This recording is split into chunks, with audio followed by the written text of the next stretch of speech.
भगवत गीता के इस 18 दिन के पाठ्यक्रम में आप सभी का पुनः स्वागत है। तो हम पहले कीर्तन करेंगे।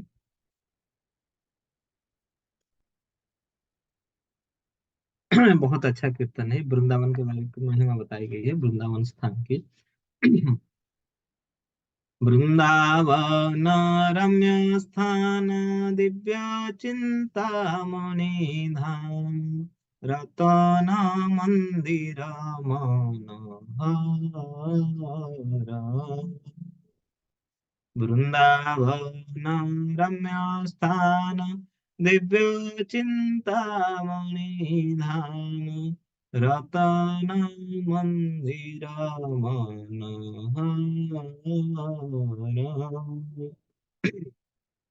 अब्रूत कालिंदी नीरे राजा हंस केली करे ताहे शोभे कनक कमल। अब्रूत कालिंदी नीरे राजा हंस केली करे ताहे शोभे कनक कमल। वृंदावन रम्य स्थान दिव्य चिंतामणि धाम रतन मंदिर मनोहर।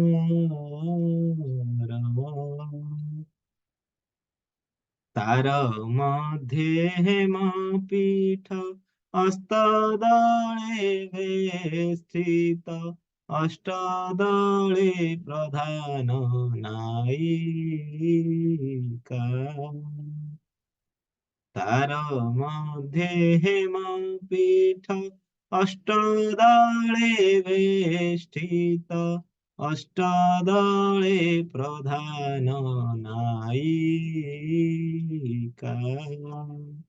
তার মধ্যে রত্নাসনে বসিয়াছেন দুইজনে শ্যাম সঙ্গে সুন্দরী রাধিকা।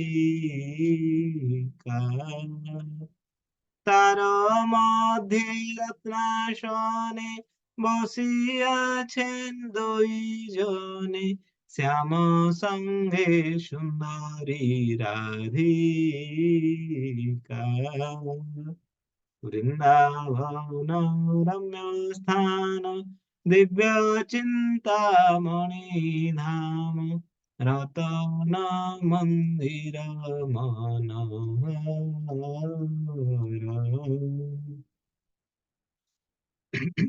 অরূপ লাবণ্য রাশি আমিয়া পড়িছে খসি হাস্য পরিহাস্য সম্ভাষণে। অরূপ লাবণ্য রাশি আমিয়া পড়িছে খসি হাস্য পরিহাস্য সম্ভাষণে। নরতম দাস কয় নিত্য লীলা সুখময় সদাই ফুরুক মোর মনে।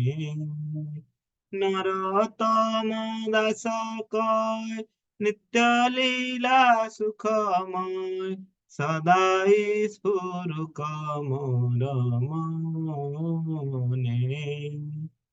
वृंदावन रम्य स्थान दिव्य चिंतामणि धाम रतन मंदिर मनोहर।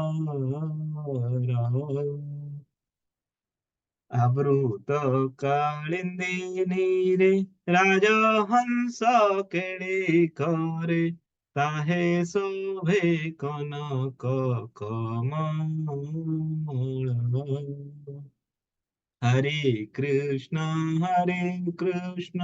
कृष्ण कृष्ण हरे हरे हरे राम हरे राम राम राम हरे हरे। हरे कृष्ण कृष्ण कृष्ण कृष्ण हरे हरे हरे राम हरे राम राम राम हरे हरे, हरे कृष्ण कृष्ण कृष्ण हरे हरे, हरे राम राम राम हरे हरे। हरे कृष्ण। तो अभी हम क्लास शुरू करने से पहले मंगलाचरण करेंगे। ओम नमो भगवते वासुदेवाय, ओम नमो भगवते वासुदेवाय, ओम नमो भगवते वासुदेवाय। ओम अज्ञानतिमिरन्धस्य ज्ञानाञ्जनशलाकया चक्षुरुन्मीलितं येन तस्मै श्रीगुरुवे नमः। श्रीचैतन्यमनोभीष्टं स्थापितं येन भूतले स्वयं रूपं कदा मह्यं ददाति स्वपदान्तिकम्। वन्देऽहं श्रीगुरु श्रीयुतपदकमलं श्रीगुरून् वैष्णवांश्च श्रीरूपं साग्रजातं सहगण रघुनाथान्वितं तं सजीवं साद्वैतं सावधूतं परिजनसहितं कृष्णचैतन्यदेवं श्रीराधाकृष्णपादान् सहगण ललिता श्रीविशाखान्वितांश्च। हे कृष्ण करुणा सिंधु दीनबंधु जगतपते गोपेश गोपिका कांत राधा कांत नमस्तुते। तप्त कांचन गौरांगी राधे वृंदावनेश्वरी वृषभानुसुते देवी प्रणमामि हरिप्रिये। ओम नमो विष्णुपादाय कृष्णपृष्ठाय भूतले श्रीमते भक्ति वेदांत स्वामिनिति नामिने नमस्ते सारस्वती देवी गौरवाणी प्रचारिणे निर्विशेष शून्यवादी पाश्चात्य देश तारिणे। जय श्री कृष्ण चैतन्य प्रभु नित्यानंद श्री अद्वैत गदाधर श्रीवासादि गौर भक्त वृंदा। हरे कृष्ण कृष्ण कृष्ण हरे हरे, हरे राम राम राम हरे हरे। हरे कृष्ण। तो आज हम करने वाले हैं अध्याय 9।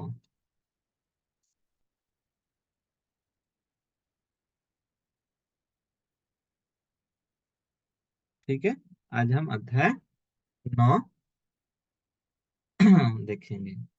तो उससे पहले हम अभी तक जो जो अध्याय पढ़े हैं उसके बारे में थोड़ा रिवाइज कर लेते हैं, या थोड़ा फ्लैशबैक देख लेते हैं कि हमने क्या क्या अभी तक पढ़े हैं। ठीक है, तो पहले हमने अध्याय 1 में क्या देखा कि अर्जुन, पहले अध्याय में शुरुआत क्या हुआ कि धृतराष्ट्र संजय से पूछ रहे हैं कि युद्ध के लिए तैयार मेरे और पांडु के पुत्र क्या कह रहे हैं, क्या कर रहे हैं। तो संजय ने उनको हाल बताया। तो वहां हमने क्या देखा कि सबने शंख फूंके।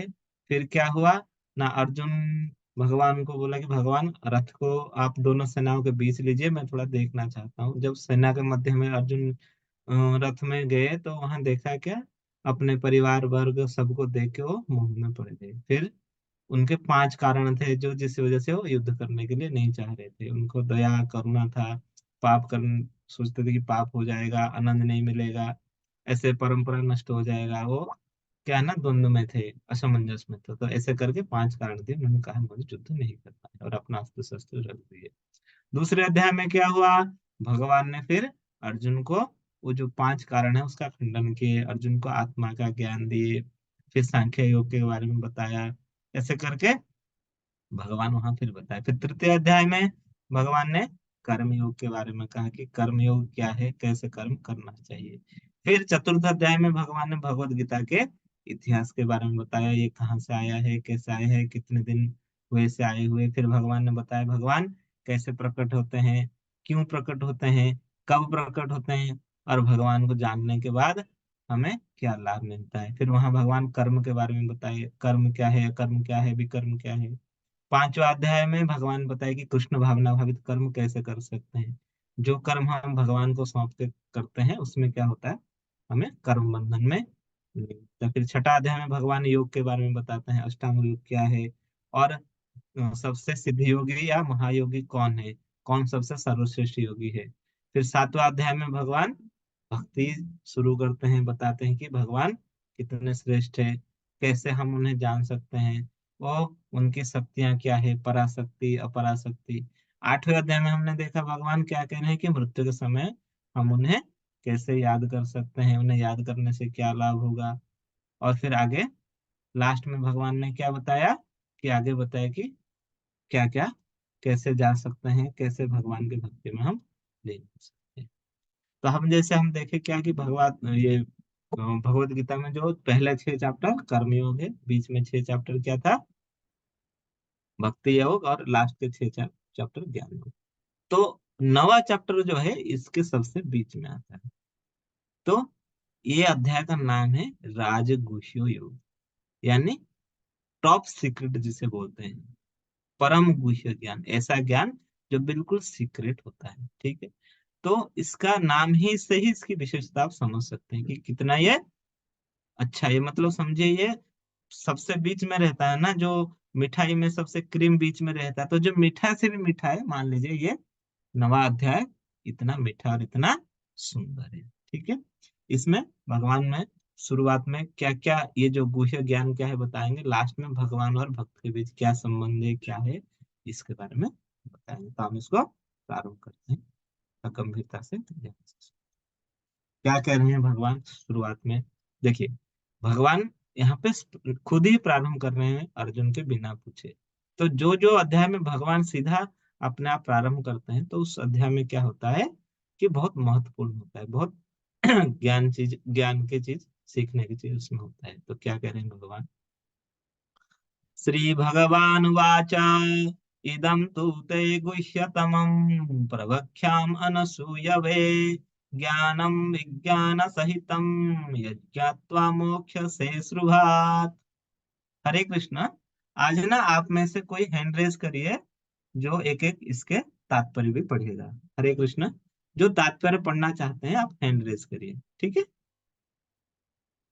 और माता जी आप एक एक को आप थोड़ा अनम्यूट कर दीजिए कि वो तात्पर्य पढ़ सके। हरे कृष्ण। हरे कृष्णा प्रभु जी। प्रभु जी मैंने सेटिंग नहीं करी है, तो एक एक करके पढ़ लेंगे। ठीक है, हाँ आप हैंड रेज करिए जो तात्पर्य पढ़ना चाहते हैं, तो आप भी पढ़ेंगे हाँ तो जी, थोड़ा सही है। हाँ जी, हाँ जी। मैंने नहीं किया क्योंकि हमारी क्लास वैसे ही म्यूट रहती है, तो ठीक, इसीलिए मैंने किया ही नहीं इनको।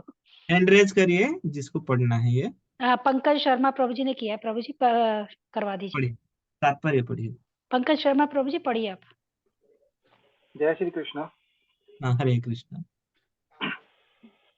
इस श्लोक का अर्थ है, श्री भगवान ने कहा, हे अर्जुन, क्योंकि तुम मुझसे कभी ईर्ष्या नहीं करते, इसलिए मैं तुम्हें ये परम गुह्य ज्ञान तथा अनुभूति बतलाऊंगा, जिसे जानकर तुम संसार के सारे कलेशों से मुक्त हो जाओ। हरे कृष्ण प्रभु जी, बहुत बहुत धन्यवाद। तो भगवान देखिए यहाँ क्या किए हैं, प्रवक्ष्याम अनसूयवे, ये जो शब्द आया है अनसूयवे, इसका अर्थ बहुत बहुत गहरा है। अनसूयवे का अर्थ है कि ईर्षा नहीं करते। भगवान क्या कह रहे हैं, इदम तूते गुह्यतमम, मैं तुम्हें सबसे गुह्यतम बात कहूंगा, गुह्यतम ज्ञान दूंगा। क्यों? क्योंकि तुम कभी भी मुझे ईर्षा नहीं करते। तो इसमें हमने क्या कहा, क्या देखा कि जो भगवान से ईर्षा नहीं कहता तभी वो भगवान को समझ पाएगा। चौथे अध्याय में भगवान ने कहा था अर्जुन को, भक्तो ती में सखा चेती, ऐसे कहा था ना कि तुम मेरे भक्त हो, सखा हो, इसलिए मैं तुम्हें ये भगवत गीता के इतिहास के बारे में बताऊंगा। तो जब तक भक्ति नहीं होती, मन में श्रद्धा नहीं होती, हमें ये जो भगवत गीता को नहीं समझ पाएंगे। और भगवान क्या कर रहे हैं कि ये ज्ञान और विज्ञान से जुड़ा हुआ गुह्य ज्ञान है, जिसे अगर एक बार जान लेने से संसार के सभी दुखों से मुक्त हो जाओगे। देखिए कितना अच्छे, क्या है वो ज्ञान, अभी भगवान आगे। स्टॉप हो गया क्या स्क्रीन?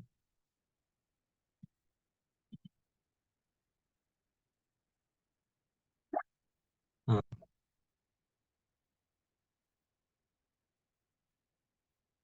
अब देखिए अब क्या, तब आगे क्या कह रहे हैं प्रभुपाद जी इसके बारे में, कि इस प्रथम श्लोक का विशिष्ट महत्व है। क्या महत्व है ना, इदम ज्ञानम, यह ज्ञान शब्द शुद्ध भक्ति के द्योतक है, जो 9 प्रकार की होती है, श्रवण, कीर्तन, स्मरण, पाद सेवन, अर्चन, बंधन, दास्य, सख्य तथा आत्मसमर्पण। भक्ति के इन 9 तत्वों का अभ्यास करने से मनुष्य आध्यात्मिक चेतना अथवा कृष्ण भावना तक उठ पाता है।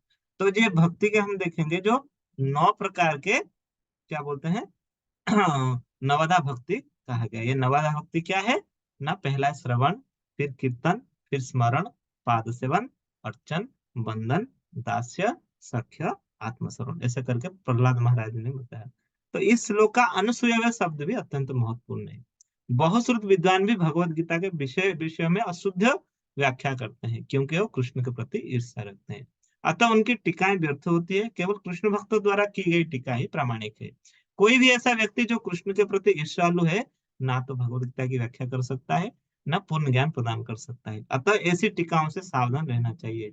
जो व्यक्ति यह समझते हैं कि कृष्ण भगवान है और शुद्ध तथा दिव्य पुरुष है, उनके लिए ये अध्याय लाभप्रद होंगे। तो भगवान यहाँ क्या कह रहे हैं कि जो भी ईर्षा करेगा, ठीक है, वो भगवान को नहीं समझ पाएगा। अगर हम देखेंगे तो धृतराष्ट्र ने भी तो संजय के द्वारा भगवत गीता सुना था ना, वो क्यों नहीं भक्त बन पाए? उनके मन में क्यों? क्योंकि उनके मन में भगवान के प्रति क्या था? ईर्ष्या था। इसीलिए वो भगवत गीता को नहीं समझ पाए। खुद लास्ट में हम देखेंगे, शेष में संजय कहेंगे कि मैं इसको सुन के बहुत हर्षित हो गया, ये 18 अध्याय में आएगा। लेकिन क्या हुआ ना, क्योंकि पहले से ईर्ष्या था धृतराष्ट्र के मन में, इसलिए नहीं सुन पाए। और आगे यहाँ क्या कह रहे हैं कि प्रभुपाद जी देखिए कि बहुत सारे टीकाएं भगवत गीता की लिखी गई है। अगर आप देखेंगे तो मार्केट में लगभग 800 से ज्यादा टीकाएं भगवत गीता के ऊपर लिखी हुई है। इतना बड़ा किसी भी ग्रंथ के बारे में लिखा नहीं गया, भगवत गीता के बारे में जितने टीका लिखी गई। लेकिन क्या कह रहे हैं प्रभुपाद की, जो भगवान से ईर्ष्या रखते हैं, कोई लोग क्या है ना, भगवत गीता से क्या करते हैं कि अपना बिजनेस कैसे बढ़ाएंगे, कोई अपना क्या संदर्भ है वो दिखाते हैं। तो भगवत गीता की जो सही टीका है, वो केवल भगवान के जो, मतलब जो भगवान कृष्ण को भगवान मानता है और उनके सेंटर में रखता है और परंपरा से आते हैं, वही सही टीका है। नहीं तो दूसरा बिल्कुल सही नहीं है। भगवान की क्या है ना, गलत व्याख्या करते हैं। कुछ लोग तो भगवान को भगवान ही नहीं मानते, कृष्ण को भगवान नहीं मानते, कुछ तो भगवान है क्या बोलते भगवान ही नहीं है। तो ऐसे लोग अगर भगवत गीता लिखेंगे तो कैसे होगा? उससे हमें कुछ लाभ नहीं मिलेगा। आगे देखिए, ये जो दूसरा श्लोक है, ये क्या ना, जो ये ज्ञान है भगवत गीता का ज्ञान, ये कितना महानता और इसकी कितनी महत्व है ये बताता है। क्या कह रहे हैं देखिए, राज विद्या राजगुह्यम पवित्रम इदम उत्तमम प्रत्यक्षावगमम धर्म्यम सुसुखम कर्तुम अव्ययम। हरे कृष्णा, कोई इसका पढ़िए शब्दार्थ, इसका जो अर्थ पढ़िए।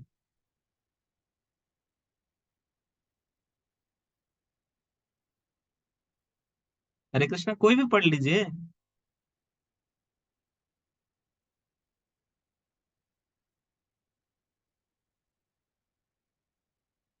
हरे कृष्णा, कोई पढ़ना नहीं चाहता क्या? ठीक है, मैं ही पढ़ देता हूँ फिर।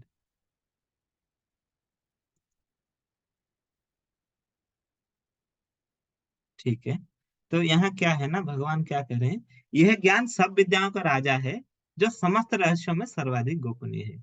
यह परम शुद्ध है, क्योंकि यह आत्मा की प्रत्येक अनुभूति कराने वाला है। अतः यह धर्म का सिद्धांत है। यह अविनाशी और अत्यंत सुखपूर्वक संपन्न किया जाता है।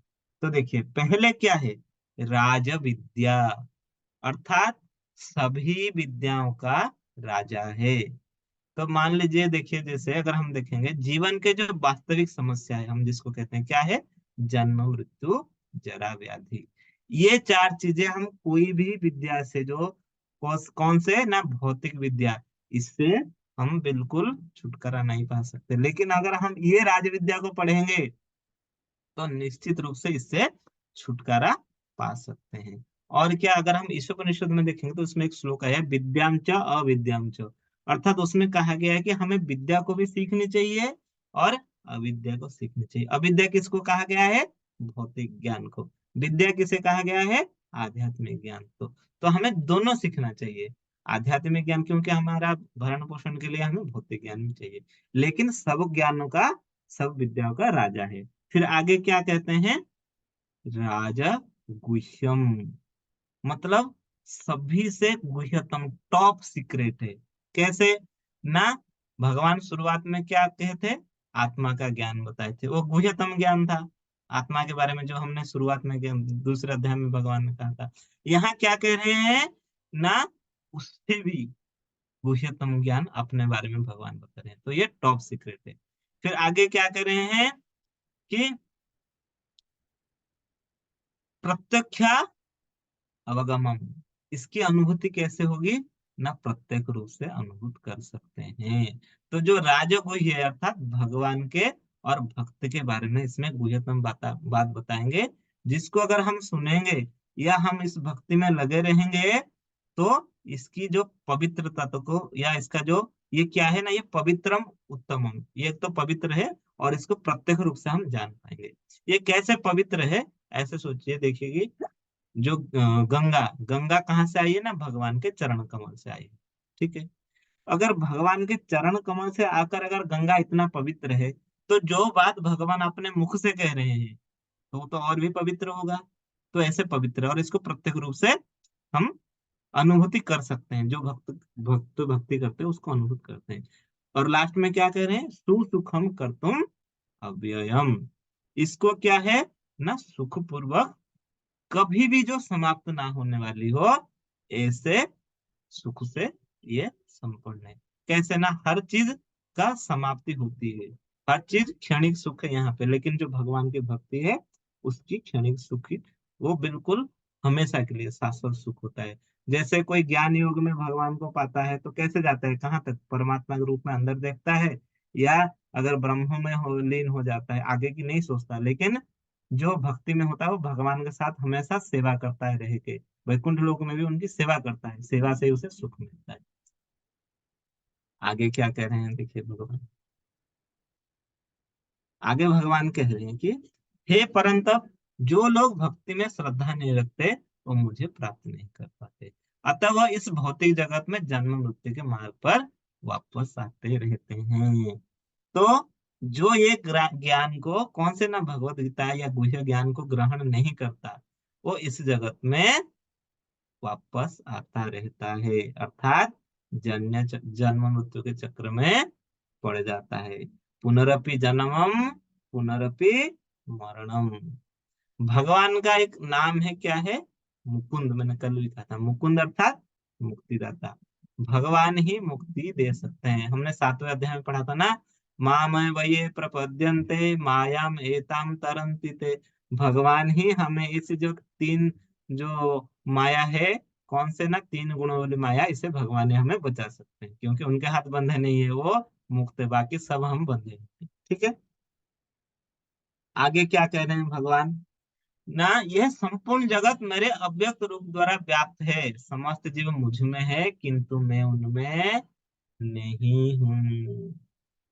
तो 7वें अध्याय में भगवान ने कहा था कैसे ना, मतः परंतर नान्यात् किंचिदास्ति धनंजय, मयि सर्व इदम प्रोक्तम सूत्रे मणि नाइव। तो जैसे जो मोतियों की माला धागे में गूंथी रहती है, हम लोग किसको देखते हैं, मोती को देखते हैं, लेकिन उसके धागे को तो नहीं देख पाते ना, तो उस पे ही तो सब चीज आश्रित है। तो भगवान यह करें कि हर चीज मेरे द्वारा व्याप्त है, सब चीज मुझ में है किंतु मैं उनमें नहीं हूँ, मैं उनसे अलग हूँ। इसका एक छोटा सा उदाहरण देखेंगे। तो जैसे भगवान छोटे बच्चे थे, जो मिट्टी खा लिए थे, यशोदा माँ ने उनका मुंह में क्या देखा, पूरे ब्रह्मांड को देखा। भगवान कहाँ थे, इस ब्रह्मांड के अंदर थे, लेकिन उनके अंदर क्या था, पूरा ब्रह्मांड था। तो भगवान यहाँ रह के भी इससे अलग है। ठीक है, आगे क्या कह रहे हैं भगवान, तथापि मेरे द्वारा उत्पन्न सारी वस्तुएं मुझ में स्थित नहीं रहती, जरा मेरे योग ऐश्वर्य को तो देखो। यद्यपि मैं समस्त जीवों का पालक भरता हूँ और सर्वत्र व्याप्त हूँ, लेकिन मैं इस विराट अभिव्यक्ति का अंश नहीं हूँ, मैं सृष्टि का कारण स्वरूप। तो भगवान क्या कह रहे हैं कि भगवान क्या है, सृष्टि का अंश नहीं है, ये सृष्टि भगवान का अंश है, भगवान इससे बाहर है, भगवान से सब चीज आता है लेकिन वो इससे अलग है। कैसे ना, जिस प्रकार सर्वत्र प्रवाहमान प्रबल वायु सदैव आकाश में स्थित रहती है, उसी प्रकार समस्त उत्पन्न प्राणियों को मुझ में स्थित मानो। तो वायु हर जगह व्याप्त है, आकाश में वायु है क्या, महाकाश में, अगर हम यहाँ से वायुमंडल से बाहर चले जाएंगे तो वायु तो नहीं।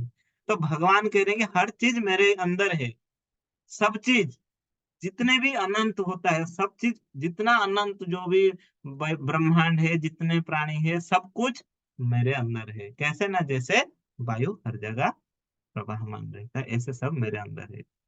आगे क्या कह रहे हैं भगवान, देखिए, संपूर्ण विराट जगत मेरे अधीन है, यह मेरी इच्छा से बारंबार स्वतः प्रकट होता रहता है और मेरी ही इच्छा से अंत में विनष्ट हो जाता है।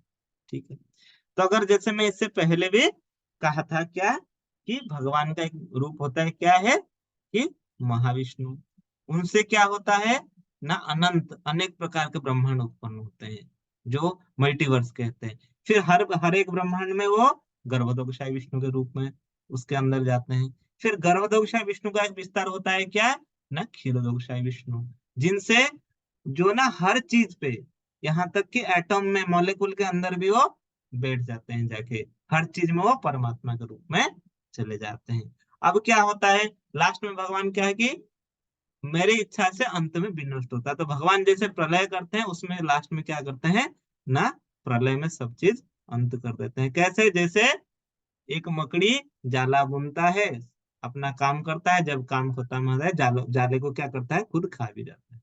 ये भगवान क्यों करते हैं, भगवान ये बार बार इसलिए करते हैं कि हमारे, अगर हम जन्म होते हैं तो कम से कम उस जन्म में बार बार हम जन्म मृत्यु में आए तो भगवान को समझे और अब उनके पास जो उनके धाम को वापस चले जाए। ये हमें भगवान एक तरीके से बार बार चांस देते हैं, सृष्टि करते हैं विनष्ट करते हैं, सृष्टि करते हैं विनष्ट करते हैं। इससे क्या होगा कि कम से कम हर बार कुछ ना कुछ भक्त उनसे आके समझ के उनके पास उनके धाम को वापस चले जाए।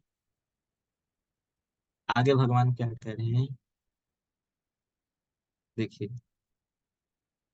अब देखिए, जैसे ये बहुत अच्छा श्लोक है, इसको थोड़ा अच्छे से देखिए, यहाँ क्या कह रहे हैं भगवान। मयाध्यक्षेण प्रकृति सूयते सचराचरम हेतु नानेन कौन्तेय जगत विपरिवर्तते। क्या कह रहे हैं, हे कुंती पुत्र, यह भौतिक प्रकृति मेरी शक्तियों में से एक है और मेरी अध्यक्षता में कार्य करती है, जिससे सारे चर तथा अचर प्राणी उत्पन्न होते हैं। इसके शासन में यह जगत बारंबार सृजित और विनष्ट होता रहता है। तो भगवान यहाँ क्या कर रहे हैं कि मया अध्यक्षेण प्रकृति सूयते सचराचरम। तो प्रकृति किसके अधीन में है, साफ साफ कह रहे हैं कि मेरे अधीन में, मेरे निर्देशन में रहती है। क्या करती है, सूयत से चराचरम, जो भी चर अचर जड़ और चेतन सब मेरे द्वारा, प्रकृति मेरे अध्यक्षता में काम करती है। तो देखेंगे कि कुछ लोग जो है ना भगवान को नहीं मानते, लेकिन वो प्रकृति को मानते हैं, बोलते हैं नहीं प्रकृति ही सब चीजें है। तो अगर प्रकृति माता है, हम उसके पुत्र है, तो पिता तो कोई ना कोई होगा, होगा या नहीं, पिता है। वो पिता कौन है ना, भगवान है। अगर हम देखेंगे पूरे सृष्टि, देखिए, अगर धरती कितना 23.5 डिग्री टिल्ट होकर रहती है, थोड़ा सा भी अगर उसके एंगल में चेंज हो जाएगा तो संपूर्ण हमारे जो जीव लोग सब कुछ नष्ट हो जाएगा। अगर लोग कुछ कह रहे कि नहीं ये तो अपने आप प्रकृति चल रही है, अपने आप कैसे चलती है, ऑटोमेटिक कैसे चलेगी। ये छोटा सा हम उदाहरण देखेंगे, एटीएम। एटीएम में अपने आप पैसा निकलता है, लेकिन अपने आप पैसे निकलने के पीछे कौन होते हैं, कितने सारे सॉफ्टवेयर होता है, कितने सारे इंजीनियर होते हैं, सॉफ्टवेयर डेवलपर होता है, बैंकर में आके पैसे डालते हैं, तभी तो अपने आप पैसा आता है। तो हर ऑटोमेटिक चीज के पीछे कोई ना कोई रहता है, तो इसके पीछे भगवान है, ये हमें समझना पड़ेगा। क्योंकि वहां खुद कह रहे हैं, देखिए, माया अध्यक्ष ना प्रकृति, तो भगवान के निर्देशन में प्रकृति काम करती है, अपना प्रकृति काम नहीं करती। फिर आगे भगवान क्या कह रहे हैं, देखिए। ठीक है, प्रकृति के पीछे भी भगवान है। अब देखिए भगवान क्या कह रहे हैं। अब जानन्ति मां मूढ़ा मानुषिं तनुम आश्रितम परं भावम जानन्तो मम भूतम महेश्वरम। जब मैं मनुष्य रूप में अवतरित होता हूँ तो मूर्ख मेरा उपहास करते हैं, वह मुझ परमेश्वर के दिव्य स्वभाव को नहीं जान पाते। कितना बढ़िया कह रहे हैं भगवान, देखिए। भगवान क्या कह रहे हैं कि कुछ ऐसे लोग भी हैं जो भगवान को नहीं समझते। नहीं समझने के कारण क्या करते हैं कि वो भगवान का उपहास करते हैं। वो मूर्ख लोग क्या समझते हैं, जैसे हम शरीरधारी है तो भगवान अवतार हुए तो वो भी शरीरधारी है। कुछ लोग तो कहते हैं भगवान कहाँ है, राम कहाँ भगवान है और कृष्ण कहाँ भगवान है, वो तो पैदा हुए थे। वो तो हमारे शरीर जैसे आए थे, ऐसे ही थे, पर ऐसा नहीं है। भगवान बिल्कुल अलग है, भगवान के शरीर और आत्मा में कोई भेद नहीं है। परसों मैंने बताया था, 7वें अध्याय में भी एक चीज बताया था। भगवान जब आते हैं दो लीलाएं करते हैं, एक होता है लौकिक, एक होता है अलौकिक। ठीक है। लौकिक लीलाएं क्या है? माखन चुराते हैं, यशोदा माँ के आगे रोते हैं, वो उन्हें पिटाई करते हैं। अलौकिक लीला क्या है ना, 7 दिन का बच्चा इतना बड़ा पुतना राक्षसी को मार दिया। 11 साल का बच्चा एक उंगली में पूरा गोवर्धन उठा लिया, कितने असुरों के नाश कर लिए। ये तो लौकिक नहीं है ना, ये तो अलौकिक। तो इसको समझना पड़ेगा कि भगवान कोई साधारण इंसान के, क्या इंसान के, कोई मनुष्य के बस की बात है कि इतना बड़ा गोवर्धन को उठा लेगा? तो भगवान की अलौकिक लीला को समझना होगा। लेकिन क्या होता है ना, ऐसे मूर्ख जब समझ नहीं पाते हो, क्या करते हैं, भगवान पे उपहास करते हैं। जैसे कौन, ना भगवान के समय कौन थे ना, देखिए भीष्म और पांडव, इनको छोड़ के उनको कोई भी नहीं भगवान नहीं मानता था, उनको समझ ही नहीं पाता था जब वो साक्षात थे। मैंने इससे पहले एक उदाहरण दिया था, जेल में मान लो राष्ट्रपति जी आएंगे, जो कैदी उनको क्या समझेंगे, अरे हम जैसे थे, चोरी करके आए हैं, ये भी चोरी करके यहाँ रखा है, हमारे जैसा ही तो है। लेकिन जो ज्ञानी व्यक्ति होगा वो क्या देखेगा कि ये तो राष्ट्रपति जी आए हैं, ये किस लिए आए हैं, कम से कम आज 26 जनवरी को आए हैं, हम में से किसी का उद्धार कर देंगे, किसी का सजा माफ कर देंगे। तो भगवान भी ऐसे आते हैं हमारे उद्धार करने के। अब क्या होता है आगे देखिए, कि अगर जो उपहास करते हैं उनका क्या होता है। मोघ सा मोघ कर्माणो मोघ ज्ञान विचेतसः राक्षसीम आशुरीम चैव प्रकृतिम मोहिनी श्रिताः। न जो लोग इस प्रकार मोहग्रस्त होते हैं वह आसुरी तथा नास्तिक विचारों के प्रति आकृष्ट रहते हैं। इस मोहग्रस्त अवस्था में उनकी मुक्ति आशा, उनके सकाम कर्म तथा ज्ञान का अनुशीलन सभी निष्फल हो जाते हैं। तो क्या होता है ना, जो आसुरी लोग भगवान का उपहास करते हैं, क्या होता है ना, ऐसे लोगों का सारा ज्ञान, मोह के कारण सब ज्ञान क्या होता है ना, मोह ज्ञाना मोह कर्म, सारे ज्ञान क्या होता है, नष्ट हो जाता है। जितना सकाम कर्म करते हैं वो भी सब निष्फल हो जाता है, नष्ट हो जाता है, बिल्कुल रहता नहीं। अब देखिए, ये तो असुरों के बारे में बताया। अब भगवान अपने भक्तों के बारे में बताया, क्या बता रहे हैं।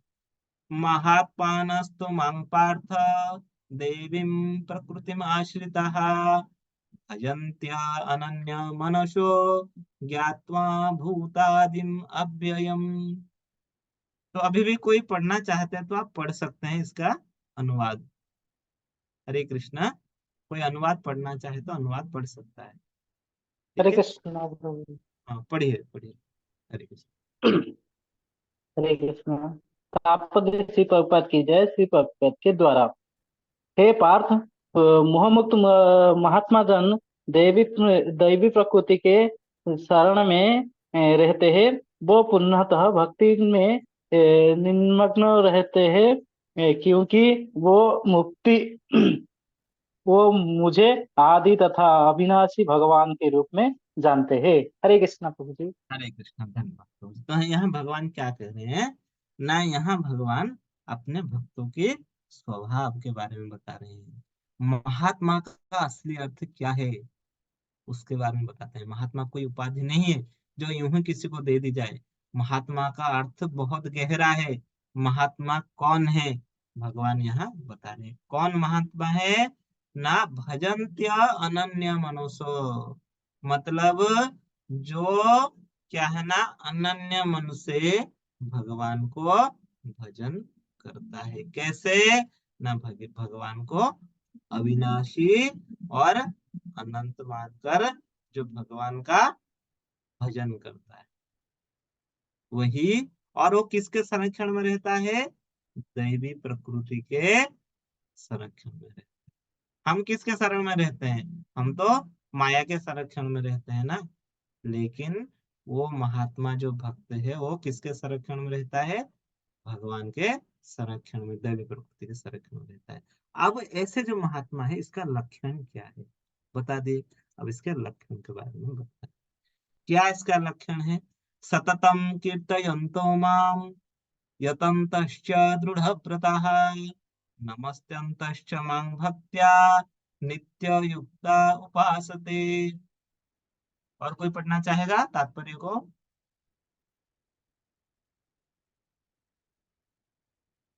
हरे कृष्णा।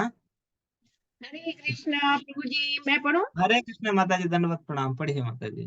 जी। हरे कृष्णा। ये महात्मा मेरी महिमा का नित्य कीर्तन करते हुए, दृढ़ संकल्प के साथ प्रयास करते हुए, मुझे नमस्कार करते हुए और भक्ति भाव से निरंतर मेरी पूजा करते हैं। धन्यवाद। हरे हरे कृष्ण। कृष्ण। तो देखिए भगवान यहाँ क्या कह रहे हैं कि जो भगवान के भक्त है, जो असली महात्मा है, उनके लक्षण क्या होते हैं। पहला क्या है? सततम कीर्तयन्तो, मतलब वो भगवान का हमेशा कीर्तन करते हैं, भगवान के गुण का, रूप का, लीला का, नाम का हर जगह प्रचार करते हैं। कैसे? यतंतश्च दृढ़वता, दृढ़ निश्चय के साथ, कैसी भी अवस्था हो, कैसे भी प्रतिकूल से प्रतिकूल अवस्था हो, उसमें वो दृढ़ता के साथ ये काम करते हैं। ठीक है। कैसे? जैसे प्रभुपाद, प्रभुपाद को मैंने बताया था कितने मुश्किल में वो अमेरिका गए, किस लिए? अपने जो गुरु की वाणी थी कि जाके पाश्चात्य देशों में भगवान का नाम का प्रचार। आपको ये सुनकर हैरानी होगी, भगवान जब जब प्रभुपाद बिल्कुल मृत्यु के शैया में पड़े हुए थे, बिल्कुल उनका अंतिम समय, तब भी वो क्या कर रहे थे? भगवत जो भागवतम है ना, उसका ट्रांसलेट कर रहे थे संस्कृत से, कि कम से कम इसको समझ के इंग्लिश में ट्रांसलेट कर रहे थे कि पाश्चात्य देश में भागवतम को समझ के कुछ और लोगों का उद्धार हो जाएगा। तो ऐसे महात्मा होते हैं। आगे क्या होता है? नमस्तश्च मां भक्ता, और क्या ना, नित्य मुझे नमस्कार करता, नित्य युक्ता उपासते, वो क्या करते हैं ना, हमेशा मेरी उपासना, मेरी पूजा निरंतर भक्ति भाव से करते हैं। नित्य युक्ता, ये नहीं कि आज अभी कभी नहीं, कैसी भी परिस्थिति हो, हमेशा उनके पूजा और भक्ति। अब देखिए, अब भगवान यहाँ क्या कह रहे हैं, देखिए, इसीलिए गुह्य ज्ञान।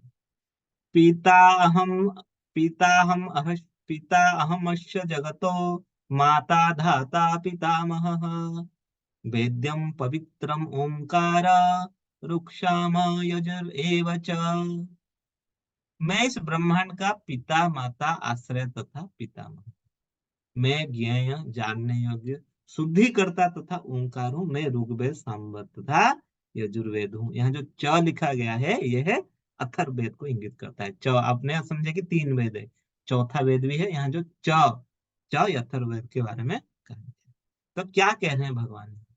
पिता अहमस्य जगतो माता धाता पिता।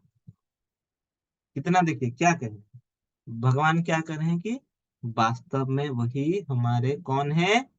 पिता है, माता है, पितामह भी है, अर्थात सब कुछ भगवान ही है। कैसे? हमारे माता पिता है ना, जो माँ बाप है, लेकिन भगवान तो सबके माँ बाप है, सब कुछ वही है या नहीं? तो इससे हमें यह समझ के क्या है कि एक बात तो समझना पड़ेगा कि भगवान अगर माता हरे पिता से। कृष्ण। हरे हाँ, कृष्ण हरे प्रभु कृष्ण। जी। प्रभु हरे, जी 5 मिनट के लिए मैं कहीं बाहर जा रही हूँ, मैं ऑन ही रखूंगी, मैं बस 5 मिनट ठीक में ज्वाइन करती हूँ। ठीक है माता जी। जी प्रभु जी, हरे कृष्ण। ठीक ठीक। तो भगवान देखिए क्या कह रहे हैं कि हमें इससे यह समझना चाहिए, अगर भगवान सबके पिता है तो हम भगवान की भक्ति कैसी करनी चाहिए? बिल्कुल गंभीरता से करनी चाहिए। क्यों? भगवान हमारे साथ सब पूरे संसार के माता पिता है, तो हमें तो भक्ति करनी चाहिए, और दूसरे लोगों को भी भगवान की भक्ति कराना सिखाना चाहिए कि आप भी भगवान से जुड़ो, क्योंकि सबके पिता, माता, पितामह सब भगवान ही है। कैसे? छोटा सा मैं उदाहरण देता हूँ। मान लो कोई बच्चा अपने परिवार से खो गया, आप उसको कुछ अच्छी चीजें खाने पीने दे दोगे, चॉकलेट दे दोगे, खिलौना दे दोगे, कितने समय तक वो रहेगा?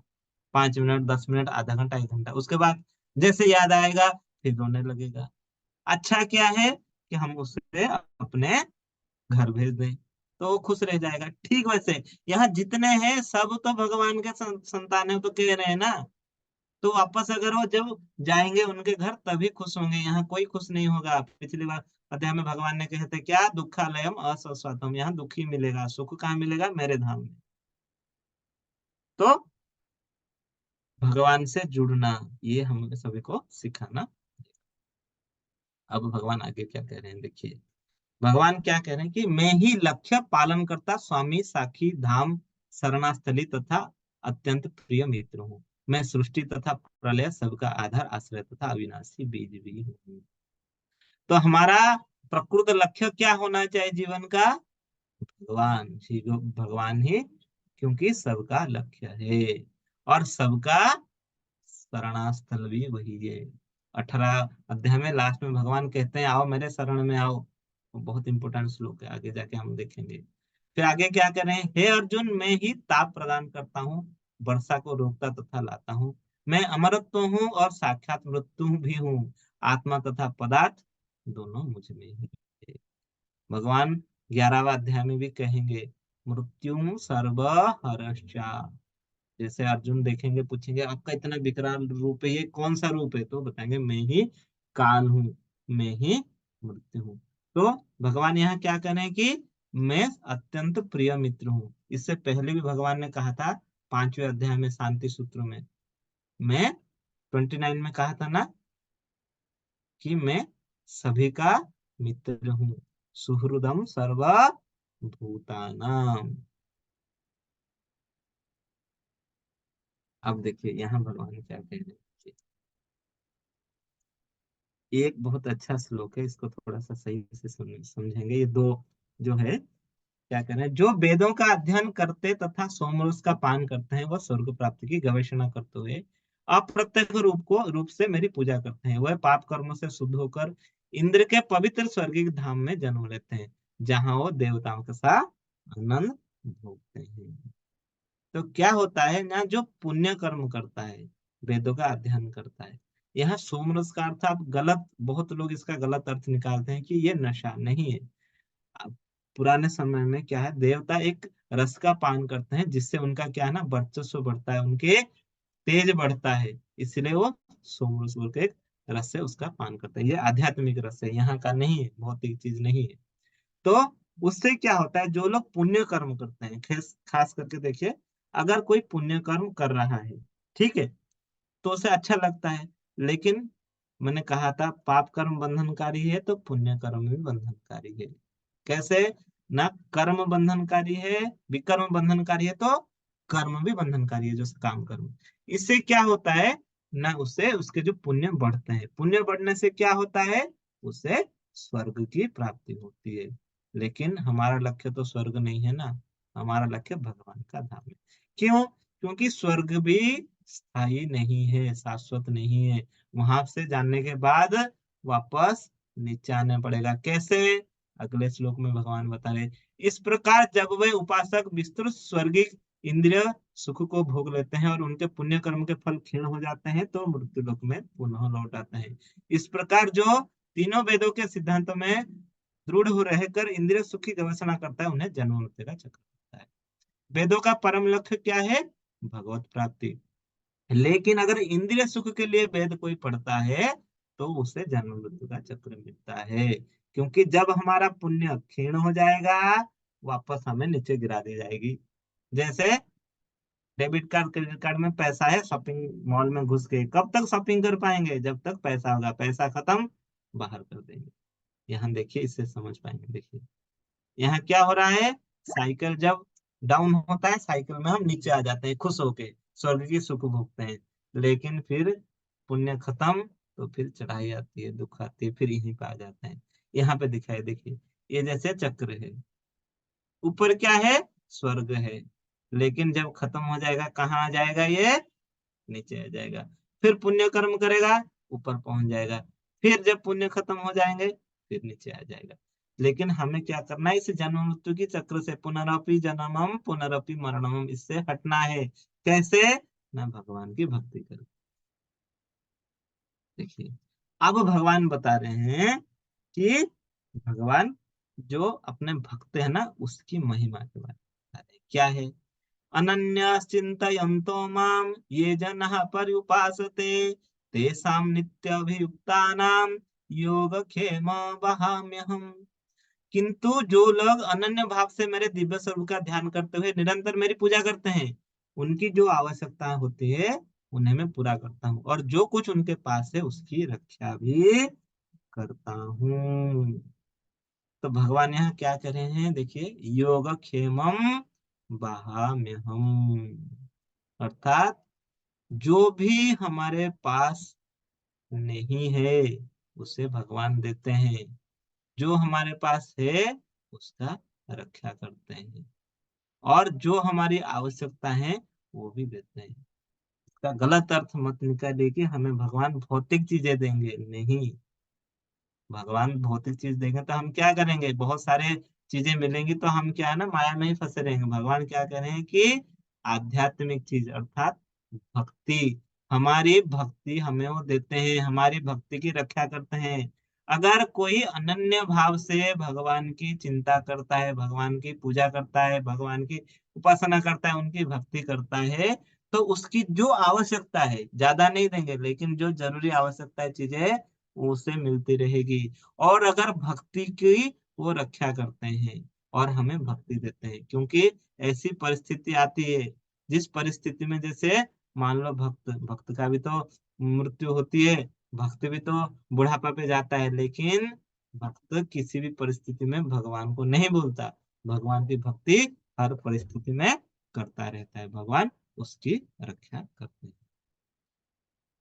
अब देखिए यहाँ भगवान क्या कह रहे हैं, ये अप्यन्य देवता भक्ता यजन्ते श्रद्धयान्विताः ते अपि मामेव कौन्तेय यजन्त्या अविधि पूर्वकम्। हरे कृष्णा, कोई इसका अनुवाद पढ़े।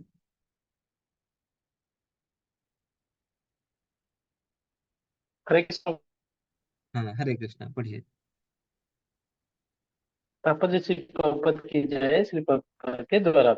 हे कुंती पुत्र, जो लोग अन्य देवताओं के भक्त है और उनकी श्रद्धा पूर्वक पूजा करते हैं, वास्तव में वो भी मेरी पूजा करती है, किंतु वे ये त्रुटिपूर्ण ढंग से करते हैं। हाँ, ठीक है, हरे कृष्ण। देखिए, भगवान यहाँ क्या कह रहे हैं कि जो लोग अन्य देवताओं के भक्त हैं और उनकी पूजा करते हैं श्रद्धा पूर्वक, वो भी मेरी ही पूजा करते हैं, लेकिन कैसे ना, थोड़ा त्रुटिपूर्ण ढंग से। अब भगवान देखिए क्या बता रहे हैं। हमने क्या देखा था, सारे देवता किसके अंश है, भगवान के ही अंश है। भगवान के विभिन्न अंगों में सारी देवताएं वास करते हैं, तो ये सभी देवता भगवान का अंश है। अगर कोई किसी देवता की पूजा करता है तो एक तरीके से भगवान की पूजा तो करता है, लेकिन त्रुटिपूर्ण ढंग से। कैसे त्रुटिपूर्ण ढंग से, देखिए क्या कहते हैं। भगवान एक बहुत अच्छा उदाहरण दे रहे हैं, देखिए प्रभुपाद ने दिया है कि मान लो कोई पेड़ है, पेड़ पे हम पानी कहाँ देते हैं, उसके फूल पे देंगे, पत्ते पे देंगे, या उसकी टहनियों पे देंगे, या उसके जड़ में देंगे। अगर हम फूल पे देंगे, पत्ते पे देंगे, वो जाता तो पेड़ में, लेकिन किस प्रकार से, अगर हम जड़ में पानी देंगे तो ठीक रूप से पेड़ को पानी जाएगा। जैसे हमारा स्टोमक है, पेट है, हम खाना कौन से अंग को खिलाते हैं, आंखों को खाना खिलाते हैं अलग, हाथों को, कान को, ऐसे खिलाते हैं, या पेट में एक बार खाना जाएगा तो सबको मिल जाएगी उसकी ताकत, ऐसा ही तो है ना। तो भगवान बार बार कह रहे हैं ना, सबका मूल कौन है, भगवान है। अगर हम उन्हें पूजा करते हैं तो सबकी पूजा अपने आप हो जाएगी। कृष्ण तृष्णम जगत तृष्णम। एक महाभारत में कहानी आती है, आप सब जानते होंगे कथा, कि जैसे दुर्वासा ऋषि आए होंगे पांडवों के यहाँ जब वो वनवास में होंगे भोजन करने के लिए, लेकिन जो अक्षय पात्र मिला होगा किसको, ना सूर्यदेव से पांचाली को, द्रौपदी को, कि जब तक वो नहीं खाएंगे उसमें सारा खाना खत्म नहीं होगा, लेकिन वो भी खाना खा चुकी होंगी। तो पांडव क्या कहेंगे, बोलेंगे ठीक है आप स्नान करके आओ। तब द्रौपदी भगवान का स्मरण करेंगे तो भगवान वहां आ जाएंगे, तो बोलेंगे कि देखिए मैं असुविधा में पड़ गई हूँ, खाना खत्म हो गया है, लेकिन दुर्वासा ऋषि आ रहे हैं, अगर खाना नहीं मिलेगा तो श्राप दे देंगे।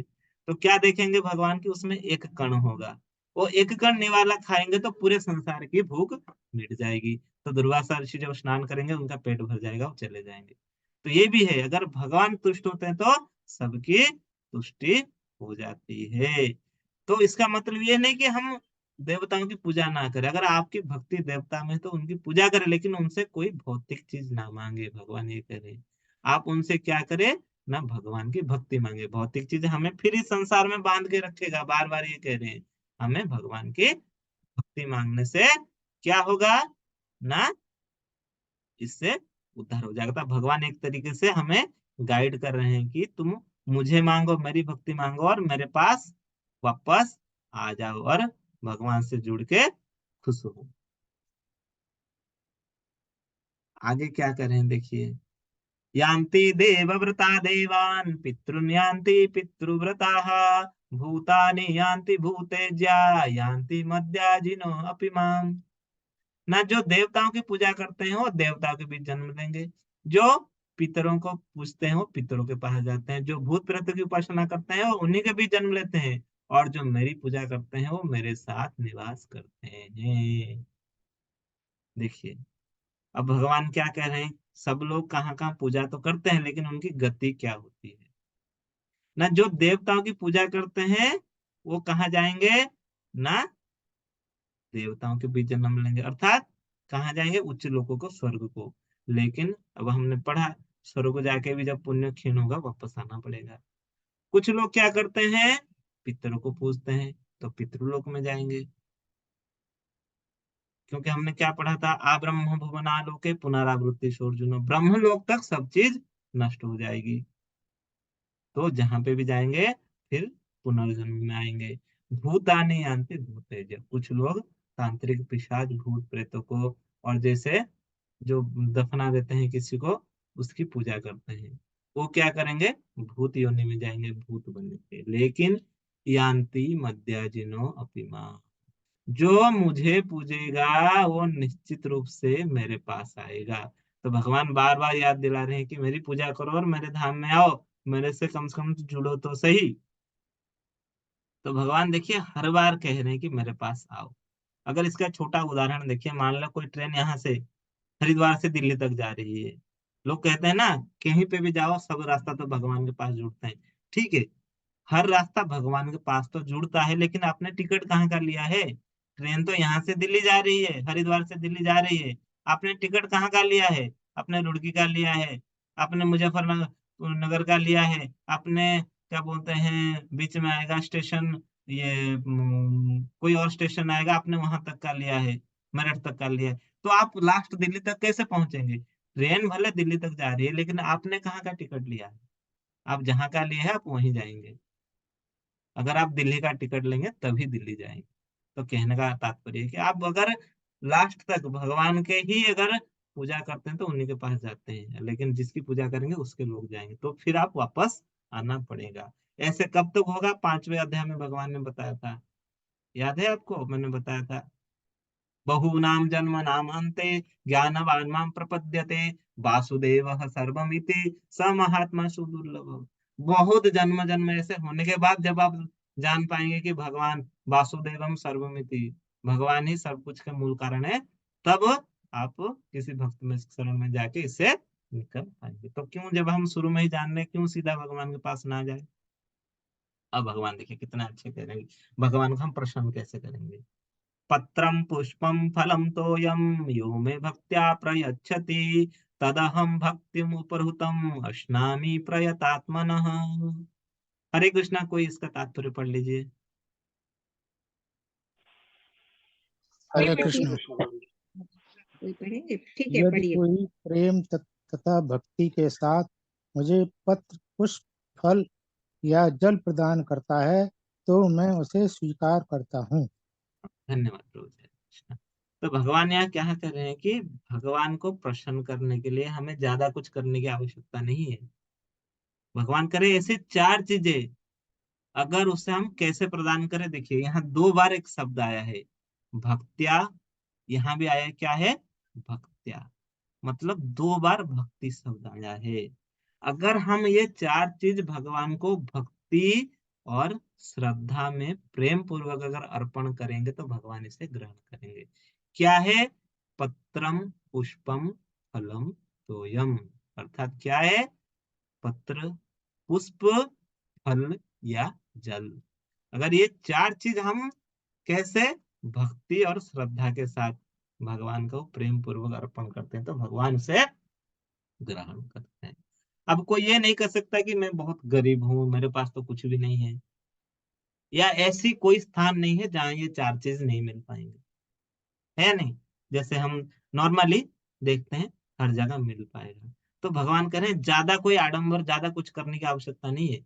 अगर आपके पास कुछ भी नहीं है, ये चार चीज दे दो तो मैं भी इससे ग्रहण करता हूँ। इसका अर्थ ये नहीं कि हम डेली डेली भगवान के, हम अगर समर्थ है तो भगवान को अच्छे अच्छे पकवान बनाए, उनको भगवान को अर्पण करे, फिर उसे प्रसाद के रूप में ग्रहण करे। लेकिन जिसकी सामर्थ्य नहीं है, भगवान कह रहे अगर ऐसी परिस्थिति है तो आप ये चार भी चीज दे दोगे तो मैं इसे ग्रहण कर सकता हूँ। अब कुछ लोग तो कहेंगे कहाँ, भगवान तो कुछ भी नहीं खाते, 2 लड्डू रखा था मैंने, वही तो 2 लड्डू है। तो इसमें एक छोटा सा कथा आती है। एक शिष्य अपने गुरु से कहते हैं, जैसे गुरु बोलते हैं कि आप भगवान को भोग लगा दो, वो रोज लगाते हैं। वो बोलते हैं कि गुरु जी, मैं तो रोज 2 लड्डू लगाता हूँ भगवान को प्रसाद, लेकिन भगवान तो खाते नहीं, वही 2 लड्डू रहता है जिसे मैं खा लेता हूँ या भक्तों में बांट देता हूँ। आप तो कह रहे हो भगवान प्रसाद ग्रहण करते हैं, यहाँ भी कह रहे हैं ना कि भगवान उसे स्वीकार करते हैं, तो यह कैसे स्वीकार करते हैं? तो उनके गुरु बोलते हैं ठीक है, तुम जाओ ये भगवत गीता का पहला श्लोक याद करके आओ। तो शिष्य जाता है, दूसरे दिन आके गुरु को सुना देता है पहला श्लोक। क्या है ना? संजय धृतराष्ट्र उवाच धर्म क्षेत्रे कुरुक्षेत्रे, है ना, समवेत युयुच्छवः मामक पांडवाश्चैव किम कुरुवत संजय। तो गुरु बोलते दोबारा सुनाओ, दोबारा सुनाओ। ऐसे 4-5 बार बोलते हैं तो शिष्य थोड़ा चिड़चिड़ा होता है, मैं तो सुना तो दिया ना, याद रह गया ना, हाँ याद रह गया। बोलते कि अब उसे भगवत गीता को खोलो। तो खोलता है, देखो इसमें तो लिखा हुआ है श्लोक, अगर तुमने याद कर लिया तो ये श्लोक तो तुम्हारे दिमाग में चला गया था ना, चला जाना चाहिए, यहाँ क्यों लिखा हुआ है? ना ना, ये तो सूक्ष्म रूप से मेरे दिमाग से गया है, वो तो वही रहेगा ना। तो फिर उनके गुरु बोलते ठीक, वैसे भगवान सूक्ष्म रूप से उसको ग्रहण कर लिए हैं। भगवान, ब्रह्म संहिता में एक आता है कि भगवान अपने किसी भी अंग से कोई चीज कर सकते हैं, तो भगवान उसको सूक्ष्म रूप से ग्रहण कर लिए हैं। ठीक है, तो हमें क्या करना है ना, भगवान को कुछ भी ये जो चार चीजें अर्पण करके हम उन्हें प्रसन्न कर सकते हैं। अब भगवान क्या कह रहे हैं कि क्या करना चाहिए, कैसे करना चाहिए। ये बहुत अच्छा श्लोक है, याद रखना चाहिए सबको। यत् करोसि यदश्नासि यज्जुहोसि ददासि यत् यत् तपस्यसि कौन्तेय तत्कुरुष्व मदर्पणम्। हरे कृष्णा। इसका अनुवाद पढ़िए। हाँ, जय श्री कृष्ण। हाँ, हरे कृष्ण। हे हे कुंती पुत्र, तुम जो कुछ करते हो, जो कुछ खाते हो, जो कुछ अर्पित करते हो या दान देते हो, और जो भी तपस्या करते हो, उसे मुझे अर्पित करते हुए करो। हरे कृष्णा, धन्यवाद। देखिए भगवान क्या करें, यत करोसी यदस्नासी यज्जुहोसी ददासी यद।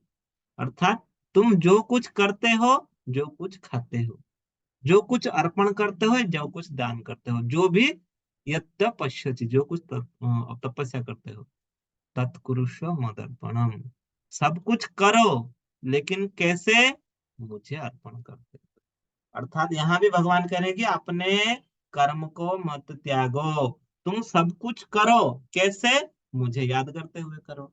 यहाँ तो भगवान अर्जुन को कह रहे हैं ना, तुम युद्ध भी मुझे याद करके तो करो, तो तुम बंधन में नहीं फंसोगे। तो भगवान ये क्यों कह रहे हैं? क्योंकि भगवान ये कह रहे हैं कि इससे हमारा ही कल्याण हो, हम ही पवित्र हो। कैसे? हम गंगा जी को जब जल चढ़ाते हैं, गंगा जल तो कहाँ चढ़ाते हैं? गंगा जी में ही तो चढ़ाते हैं। गंगा जी को कोई फर्क पड़ता है? उन्हें नहीं पड़ता, लेकिन उससे क्या होता है, हम पवित्र हो जाते हैं, है या नहीं?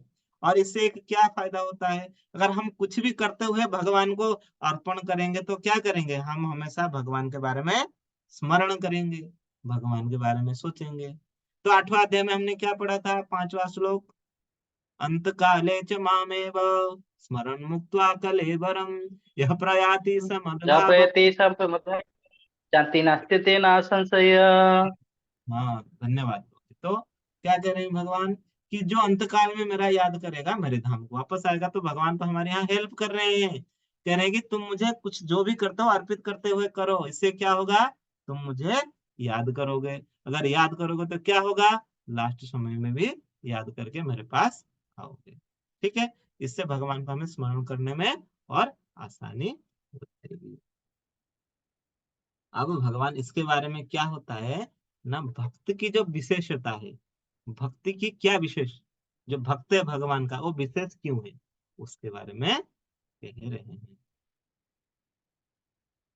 क्या कह रहे हैं देखिए, समोहम सर्वभूतेषु न मे द्वेषोऽस्ति न प्रियः ये भजन्ति तु मां भक्त्या मयि ते तेषु चाप्यहम्। तो क्या कह रहे हैं भगवान कि ये भक्त की क्या विशेषता है, भक्ति जो भक्ति है उसकी, ना मैं ना तो किसी से द्वेष करता हूँ ना ही किसी के साथ पक्षपात करता हूँ, मैं सबों के लिए समभाव हूँ। किंतु जो भी भक्ति पूर्वक मेरी सेवा करता है वो मेरा मित्र है, मुझ में स्थित रहता है और मैं भी उसका मित्र हूँ। ठीक है, तो भक्ति की विशेषता क्या है, सारे चीज जितने भी जीव है सब भगवान के संतान है। तो भगवान कह रहे हैं कि मैं किसी से पक्षपात नहीं करता, सब मेरे लिए बराबर है, सब मेरे लिए समान है, मैं सबको समान दृष्टि से देखता हूँ। लेकिन जो मेरी भक्ति पूर्वक सेवा करता है, क्या हूं ना, मैं उसका मित्र हूँ और वो मेरा मित्र है। अर्थात सब नॉर्मल है, सब कुछ भगवान के संतान है, लेकिन जो भगवान की भक्ति करेगा भगवान का वो नियरेस्ट और डियरेस्ट हो जाएगा। घर में जब सब बच्चे होते हैं माँ बाप के सब प्रिय होते हैं, लेकिन जो उनकी सेवा करता है उनकी बात मानता है उसको ज्यादा प्रिय होते हैं। ठीक वैसे ज्यादा लगाव भगवान के जो भक्त होते हैं भगवान उनसे करते हैं। कोई कह सकता है कि भाई क्यों ऐसा हो रहा है, ऐसा नहीं है। भगवान एक तरीके से सबको समान रूप से देखते हैं, लेकिन जो भक्ति करता है उसके ये नहीं कि उसको ये भौतिक चीजें ज्यादा ज्यादा देंगे, ज्यादा धनी कर देगा, ज्यादा पैसा वाला नहीं। उन्हें पता है पैसा दूंगा तो ये क्या होगा ना, इसमें तो रहेगा, इस भौतिकता में ही रहेगा, इससे अगर इससे मैं दूर रखूंगा तो जल्दी मेरे पास आएगा।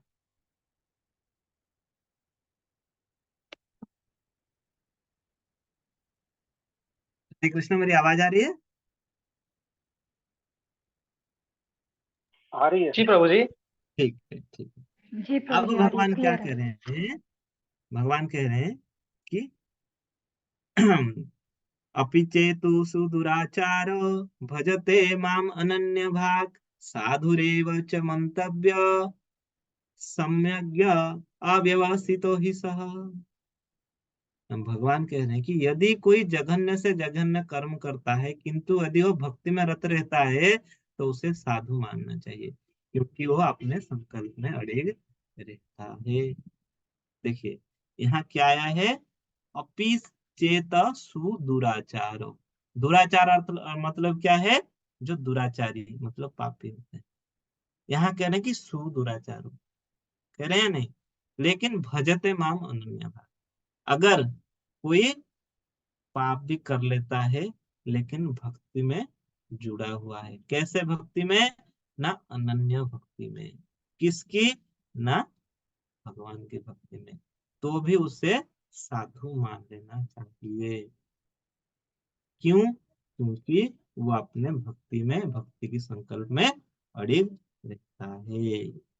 तो भगवान कह रहे हैं कि अगर कोई भक्त है, बीच में अगर वो गिर गया भक्ति से, कोई पाप कर्म गलती से कर लिया, कैसे, ना उसके प्रारब्ध कर्म की वजह से या माया के वश में आके, क्योंकि उसका हृदय शुद्ध भी नहीं हुआ, वो कर रहा है भक्ति, भक्ति के संकल्प में अड़िग तो है, लेकिन थोड़ा पैर फिसल गया, तो भी उसे साधु ही मानना चाहिए।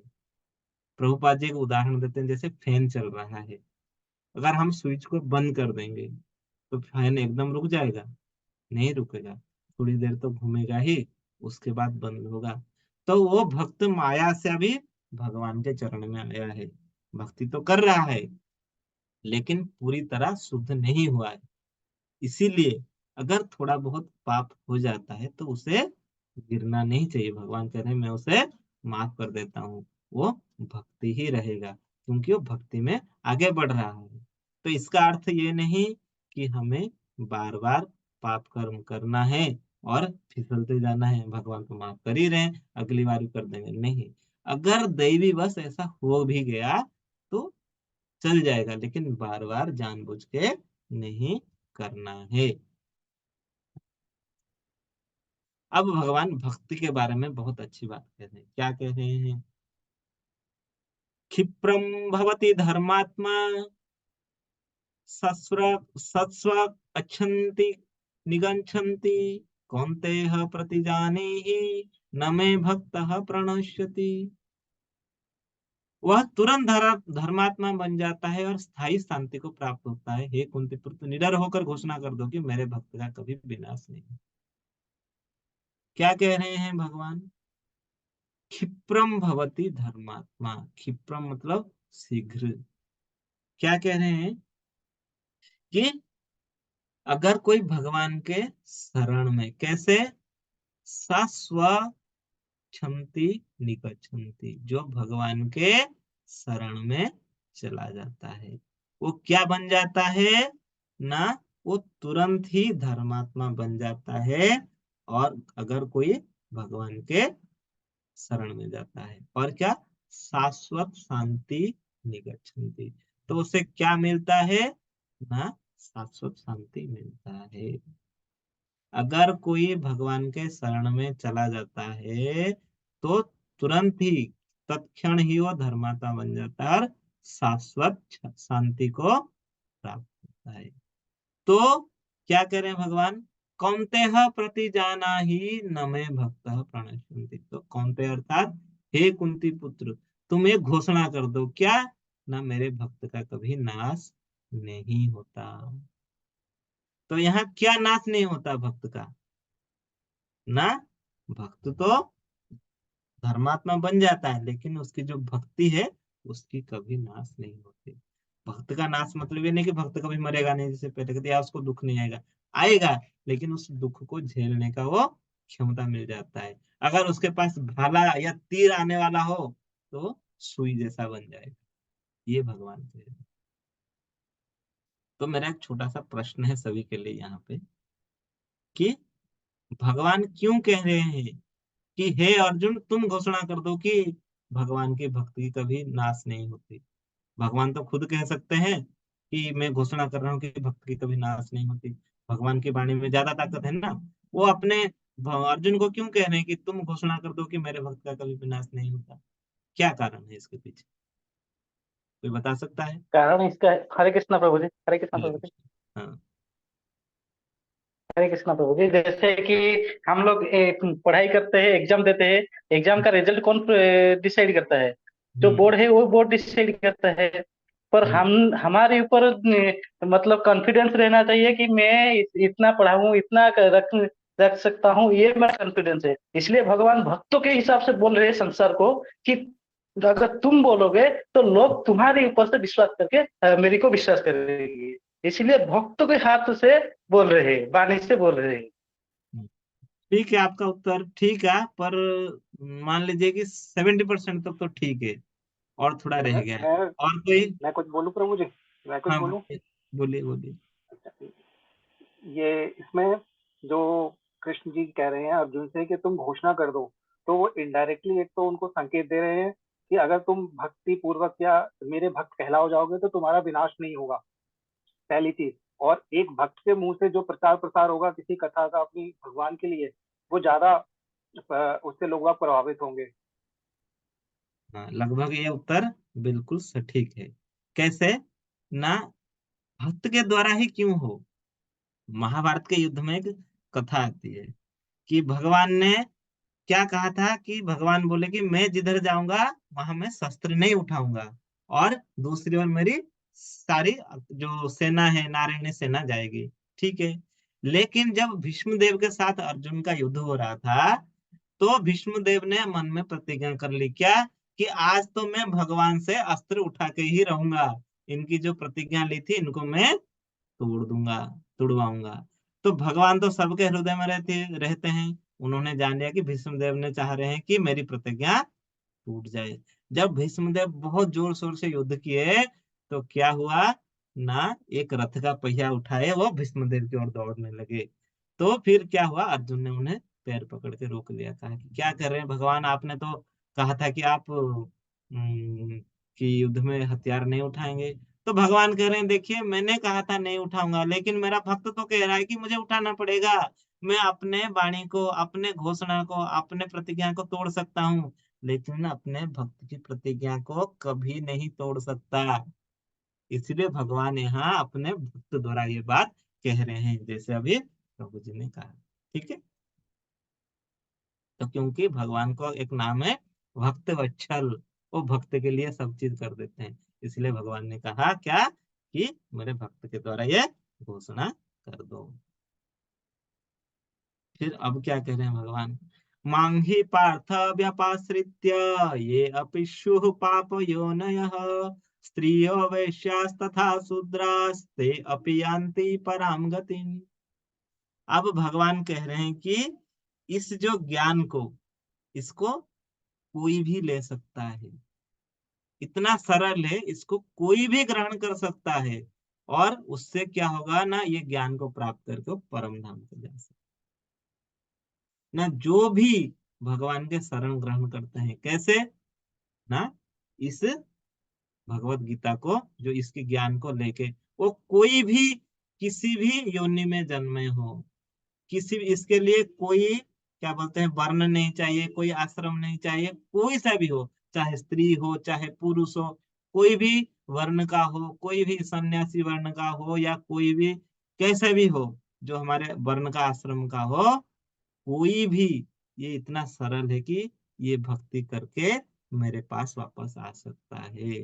तो भक्ति इतनी सरल है, फिर भी लोग इसको नहीं ग्रहण कर रहे हैं। भगवान ने कहा ना कि अमीर गरीब क्या है, चार चीज मुझे दे दो, ये चार चीज से मैं संपन्न हो जाऊंगा, लेकिन कैसे देना है, कैसे देना है, कि शुद्ध भक्ति के साथ और प्रेम के साथ। ठीक है, अब इस अध्याय का ये बहुत महान, बहुत महत्वपूर्ण श्लोक है। ये श्लोक भगवत गीता में 2 बार आया है, ये जो ऊपर का लाइन है ना, ये यहाँ पे आया है, और 18 अध्याय में ये एक ही श्लोक जो 2 बार आया है। क्या कह रहे हैं भगवान, मन्मना भव मद्भक्तो मद्याजी माम नमस्कुरु मामे वैश्यसि युक्तेव आत्मानं मत्परायणः। ना अपने मन को मेरे नित्य चिंतन में लगाओ, मेरे भक्त बनो, मुझे नमस्कार करो और मेरी ही पूजा करो। इस प्रकार मुझसे पूर्णतया तल्लीन होने पर तुम निश्चित रूप से मुझको प्राप्त होंगे। तो ये 2 बार क्यों आया है ना, ये बहुत महत्वपूर्ण है, और इसको भगवत गीता का सार भी कहा जाता है। क्या कह रहे हैं भगवान ना, कितने इजीली कह रहे हैं कि कैसे तुम आ सकते हो, मुझे प्राप्त कर सकते हो, कोई ज्यादा कुछ करने की जरूरत नहीं। क्या करो, मन मना भवो, मतलब हमेशा मेरे बारे में चिंतन करो, मद भक्तो, मेरी भक्त बन जाओ, मद्याजी माम नमस्कुरु, मुझे नमस्कार करो। अगर हम भगवान को चिंतन करेंगे, भगवान की भक्ति करेंगे, भगवान को नमस्कार करेंगे, तो क्या होगा ना, भगवान की हम पूजा करेंगे। मामे वश्यसी युक्तेवम, अगर हम भगवान की पूजा करेंगे, ये कंटिन्यू करेंगे, तो क्या होगा, भगवान में पूर्णतया तल्लीन होंगे। तो इससे क्या होगा ना, निश्चित रूप से मुझको प्राप्त करोगे। निश्चित मतलब भगवान यहाँ क्या कर रहे हैं, गारंटी दे रहे हैं कि निश्चित रूप से तुम मेरे पास आओगे। ज्यादा कुछ नहीं करना है, यही 4 काम करो, मुझे चिंतन करो, मेरे भक्त बनो, मुझे नमस्कार करो, मेरी पूजा करो। ये सिंपल 4 चीज करोगे तो तुम मेरे पास आओगे। तो लास्ट में प्रभुपाद जी क्या कह रहे हैं, देखिए इस अध्याय के बारे में। इस श्लोक से स्पष्ट है कि इस भौतिक जगत से छुटकारा पाने का एकमात्र साधन कृष्ण भावना है। लेकिन कृष्ण तत्व को न जानने के कारण भाष्यकार कृष्ण को छिपाते हैं और उनको अनेक उनके मन या शरीर से पृथक बताते हैं। यद्यपि ये कृष्ण तत्व के प्रति निरी अज्ञानता है, किंतु कुछ लोग जनता को भ्रमित करके धन करते हैं। तो भगवान प्रभुपाद कह रहे हैं कि कुछ लोग ये नहीं जानते। देखिए यहाँ भगवान स्पष्ट कह रहे हैं कि भगवान को इस जगत से छुटकारा पाने का एकमात्र साधन भगवान है, और कितना सरल बता रहे हैं। लेकिन जो भगवान से ईर्षा करते हैं वो भगवान के ऐसी गुह्य ज्ञान को भगवान को छुपा के रख देते हैं, कृष्ण को तो बताते ही नहीं। क्यों करते हैं? कि उन्हें पैसा कमाना है। अतः मनुष्य को कृष्ण के आदि रूप में मन को स्थिर करना चाहिए। उससे अपने मन में यह दृढ़ विश्वास करके पूजा करने में प्रवृत्त होना चाहिए कि कृष्ण ही परम।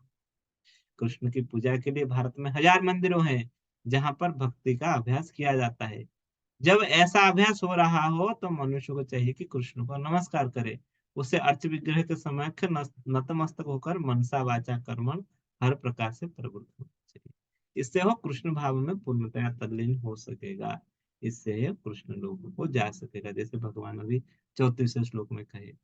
उसे चाहिए कि कपटी भाष्यकार के बहकावे में ना आए। उसे श्रवण कीर्तन आदि नवदा भक्ति में प्रवृत्त होना चाहिए। शुद्ध भक्ति मानव समाज की चरम उपलब्धि है। तो श्रवण करके कीर्तन करके नवदा भक्ति में हम अगर शुरुआत करेंगे तो निश्चित रूप से आखिरी में भगवान के पास जा पाएंगे। तो ये इस अध्याय के कुछ मुख्य बिंदु है। इसको आप याद कर लीजिए या स्क्रीनशॉट ले लीजिए, तो आप भगवत गीता से इसको पढ़ के याद कर पाएंगे। तो शुरू में क्या कहें? भगवत का क्या है? ऐश्वर्य जानना। कहाँ से? ये राजविद्या राजयोगिनी श्लोक 9 1 से 10 तक। फिर भगवान को कैसे हम अप्रोच कर सकते हैं? सततम कीर्तनतमम 11 से 25 तक। फिर भगवान के जो अगर भक्ति करते हैं केवल भगवान की तो कितनी मधुर है, ये 26 से 34 तक। ठीक है? तो ये अध्याय अब समाप्त हुआ। इस अध्याय के रिगार्डिंग किसी का कोई प्रश्न है तो आप पूछ सकते हैं।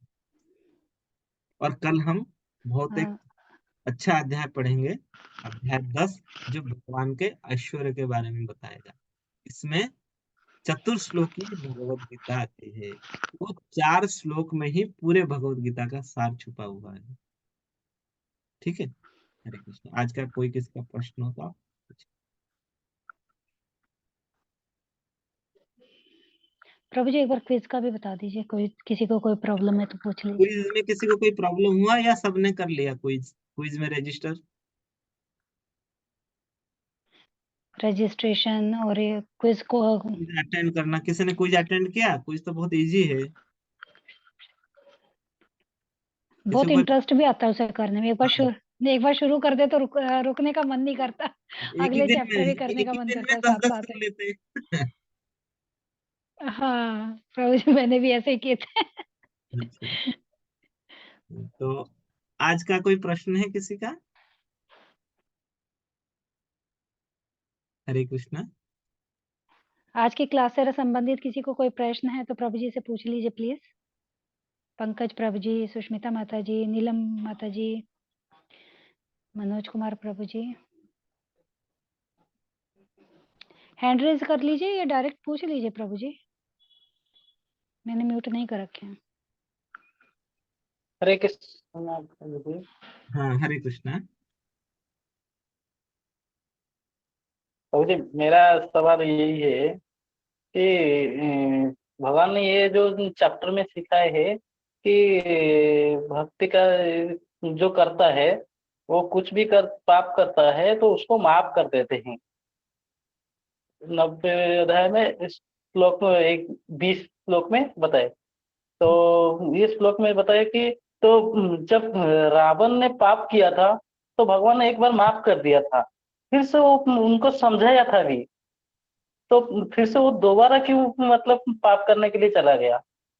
ये देखिए मेरा क्वेश्चन है कि भगवान शिव ने उसको समझाया था कि अगर तू दोबारा पाप करेगा तो तुम्हारा नाश होगा। वो तो उनका दिमाग में चला गया ना। हाँ हाँ वो तो महाज्ञानी है। हम समझते हैं कि रावण जैसा है, दशानन इसलिए बोलते हैं कि वो सबसे ज्ञानी होता है। ब्राह्मण उनका पिताजी जो है वो ज्ञानी ब्राह्मण पंडित थे, इसलिए वो महाज्ञानी है। तो उनको समझाया था कि भगवान शिव ने बताया था कि तुम अगर पाप करते हैं, मैं तुमको एक बार क्षमा कर देता हूँ, अगर उसके बाद पाप करूंगा तो मैं तुमको माफ भी नहीं करूंगा। तो वहां से तो उनको भगवान खुद ने बता ही दिया। तो उससे करके क्या लाभ, उसका फायदा मिला? देखिए वो तो पाप किया, उसको भगवान के हाथ में मारना पड़ा, ठीक है। अब देखिए, उसके बाद उसको मुक्ति मिल गया। रावण अगर इतना ज्ञानी था तो भगवान से वो क्या मांगा? क्या मांगा?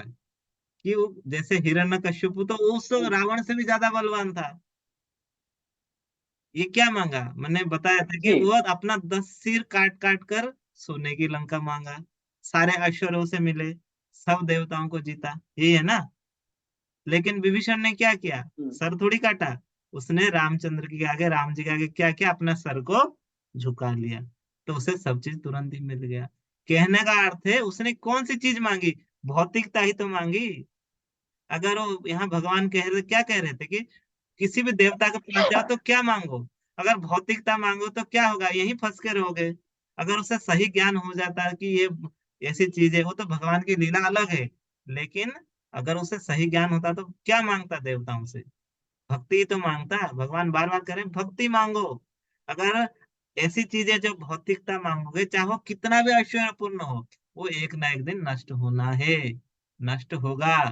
वो शाश्वत नहीं है, क्षणस्थायी है।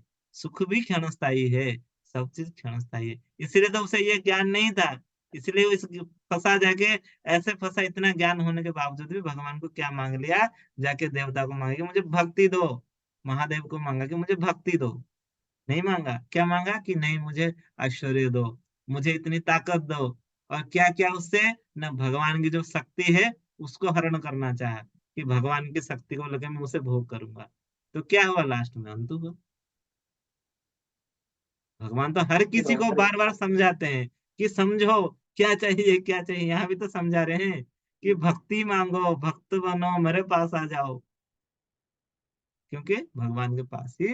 और अब हम आगे देखेंगे ना भगवान के धाम कैसा है। 15वें अध्याय में भगवान ने बताया है, न तद्भासयते सूर्य न शशांक न पावक, यद गत्वा न निवर्तन्ते तद्धाम परमं मम। मेरा धाम कैसा है? जहाँ जहाँ सूर्य की जरूरत नहीं पड़ती, चंद्र आलोक की जरूरत नहीं पड़ती, बिजली की जरूरत नहीं पड़ती।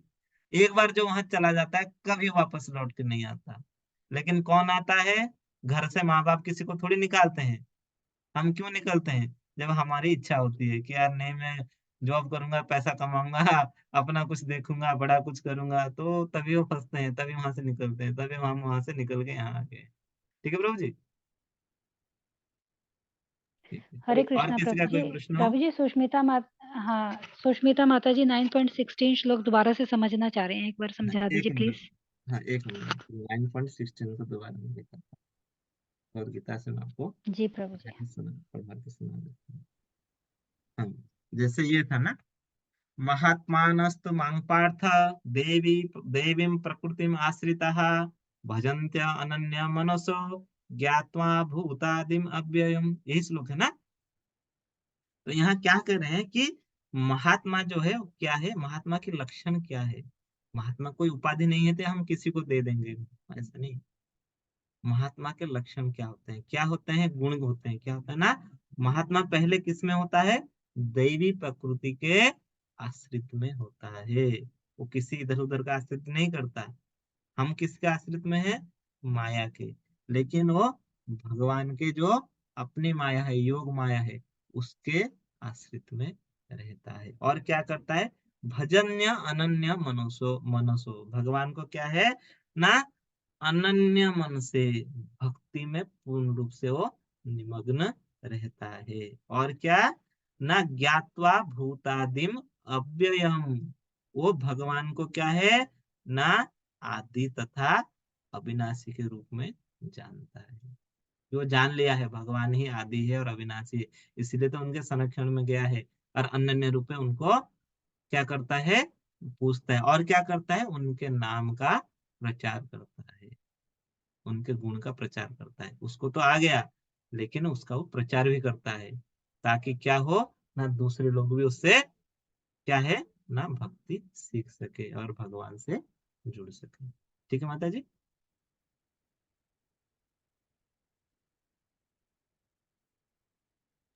और किसी का प्रश्न नहीं है प्रभु जी। ठीक है, तो फिर हम क्लास को यहाँ समाप्त करेंगे।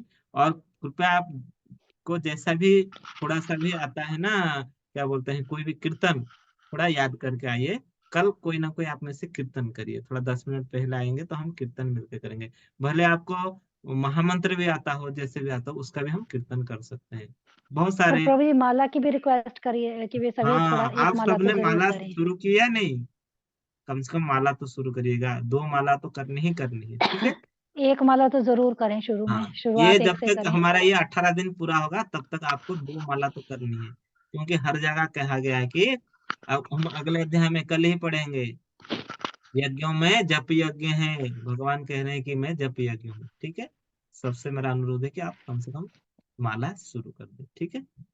हरे कृष्ण। तो फिर हम आज का क्लास को समाप्त करते हैं। वाञ्छा कल्पतरुभ्यश्च कृपा सिन्धुभ्येव च पतितानां पावनेभ्यो वैष्णवेभ्यो नमो नमः। अनंत कोटि वैष्णव वृंद की जय। श्रील प्रभुपाद की जय हरे कृष्ण। जय।